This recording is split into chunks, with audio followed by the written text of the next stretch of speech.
Hey, c'est les amis, c'est DQ, et j'espère que vous allez tous bien. Moi, ça va nickel, comme d'habitude. Aujourd'hui, on se retrouve pour une vidéo théorie sur un des personnages préférés de Ninjago, enfin, un de mes personnages préférés de Ninjago, un personnage emblématique des Fils des Garmadon, un des pires ennemis de Zane, et un des personnages les plus mystérieux de toutes les saisons confondues de Ninjago. Je parle bien évidemment de Mr. E. Alors aujourd'hui, je vais vous expliquer ma théorie de qui est Mr. E. Donc avant de commencer, abonnez-vous, likez, commentez, ça me ferait extrêmement plaisir. Et on est parti. Cette vidéo sera séparée en 3 parties. Première partie, la présentation du personnage. Deuxième partie, les différentes théories qu'on peut retrouver sur internet. Troisième partie, ma théorie. Donc restez bien jusqu'à la fin pour découvrir tous les détails de ma théorie. Mr. E est donc l'un des fils de Garmadon. Ses caractéristiques principales sont le fait qu'il cache son identité derrière un masque et qu'il ne parle jamais. Il est un androïde tout comme Zane.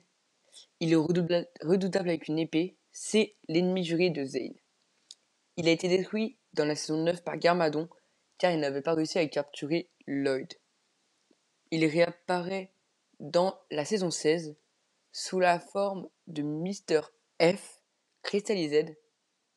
Donc là, cette fois, c'est la même chose, c'est le même personnage, avec un costume différent et en rose. Et cette fois, il se bat avec des pistolets. Maintenant, nous allons regarder les théories trouvables sur Internet. La première et la plus vue, c'est celle de Echo Zane. Alors, pourquoi elle est possible et pourquoi elle est impossible? Alors, pourquoi elle est possible? Parce que on sait très bien que pas Mystery, pardon. Echo Zane est un android comme Zane et que c'est un peu un sous-Zane. C'est-à-dire que Zane est beaucoup plus fort que Echo et Echo pourrait être jaloux de Zane parce qu'il a sa conscience propre et pourrait se venger. Mais pourquoi c'est impossible?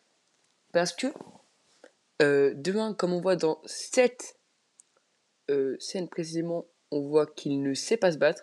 Il faut la mettre tout de suite. Et aussi, on sait que c'est le même créateur du coup, donc le docteur Julian, qui a construit Zane et Echo Zane. Et le premier truc qu'il leur a mis dans leur code, c'est la phrase de Zane que tout le monde connaît. J'ai été créé pour protéger ceux qui ne peuvent pas se protéger eux-mêmes. Donc cette phrase doit s'appliquer aussi à Echo. Et du coup, c'est pour ça qu'il ne devrait pas attaquer personne. Autre théorie qu'on voit sur internet, c'est bien évidemment celle d'Overlord. Alors, je vais pas passer par 4000 chemins. Elle n'est pas possible car dans la saison 16, au moment où Mr. F réapparaît, on voit très clairement Overlord, donc sous la forme du roi cristal, et Mr. F, donc Mr. E, à la même table. Donc il n'y a aucune chance que deux êtres existent en même temps dans une même pièce étant la même personne. Oh là, je me suis perdu. Bon, vous avez compris. Ils peuvent pas exister en même temps. Il peut pas y avoir deux Overlords en même temps. Ma théorie, du coup, on y vient. On est à la troisième partie où je vais vous exposer toutes mes idées. Donc j'en ai une seule en fait. Et elle est vraiment très claire dans ma tête et je vois pas comment ça ne pourrait pas être elle. Ma théorie, c'est que Mystery serait simplement Cryptor, le général de la saison 3. Certains diront que c'est impossible parce que on voit des nindroïdes blancs qui ressemblent beaucoup aux nindroïdes de la saison 3 qu'a fait Sirius pour protéger du coup une base secrète. Sauf que le général qu'on voit en blanc, ce n'est pas du tout Cryptor. On le voit clairement dans sa façon de parler et dans sa façon de combattre. On voit très bien qu'il est bien plus nul que le vrai Cryptor. Donc, pourquoi vous vous demanderez? Donc, on va séparer ma théorie en 3 sous-parties. La première, le physique. La deuxième, les styles de combat. Et enfin, la troisième, toute la théorie Ninjago, c'est-à-dire pourquoi ce serait possible dans Ninjago que ce soit lui. Donc, en premier, nous allons voir le physique. Donc, déjà, on va partir de sa tête. Pourquoi cette tête, vous me demanderiez-vous? Parce que vous savez très bien que Cryptor a les yeux rouges. Et on voit pas vraiment ses yeux à Mr. E, mais on voit des masques. Donc, dans la saison 8 et 9, on voit que Mr. E a un masque rouge. Et si on superpose du rouge sur du rouge, alors ça donne du rouge. Ok, tout est normal jusque-là, mais du coup, ça donnerait la même couleur que les yeux de Mr. E. Maintenant, faisons ça avec la saison 16. Donc, on prendrait du coup Cryptor, les yeux rouges, sur du rose cette fois. On superpose et ça donne les yeux de Mr. F dans la saison 16. Donc déjà, ça fait un gros indice sur pourquoi ce serait Mr. E. Deuxième ressemblance, c'est en rapport avec le torse. Donc pourquoi le torse? Parce qu'on voit au milieu du torse de Cryptor, on voit une espèce de point d'énergie, donc normal, c'est là où il récolte son énergie, sa batterie, etc.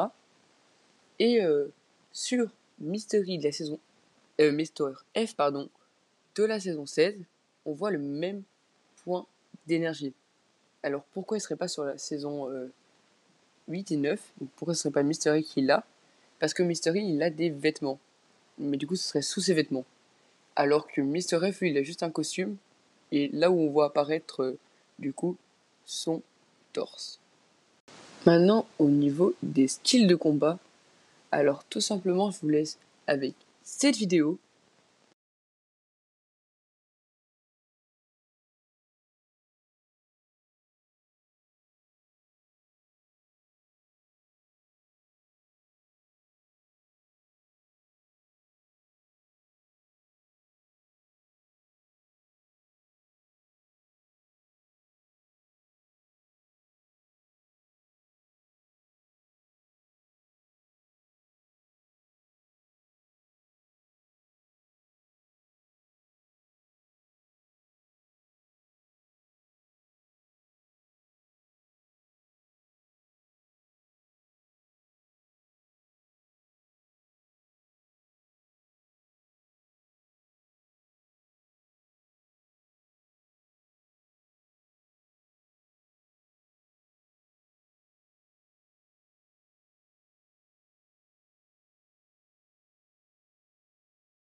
Donc c'est une vidéo de comparaison des styles de combat entre Cryptor et le combat contre Zane. Et un autre combat contre Zane, mais cette fois c'est Mystery qui combat. Donc désolé, il n'y a pas le son parce que j'ai pas réussi à enregistrer le son. Mais du coup, comme vous pouvez le voir, les styles de combat se rapprochent beaucoup. Et en plus de ça, là ça ne se voyait pas parce que Cryptor n'avait pas d'épée, mais Cryptor se bat habituellement avec des épées. Deuxième chose, il a aussi sur son œil gauche un rayon laser qu'il envoie du coup avec son œil gauche. Comme on le voit sur cette image, Mr. F tire, donc pas tire, mais utilise son œil gauche pour viser. Donc ce qui prouve que le tir-viseur serait le même que Cryptor. Et vous vous demandez pourquoi il utilise un pistolet et il n'utilise pas son œil pour tirer. Parce que pour pas dévoiler son identité, il n'utilise pas ça, sinon ça passerait son casque et on le verrait à travers son casque et on verrait que c'est lui.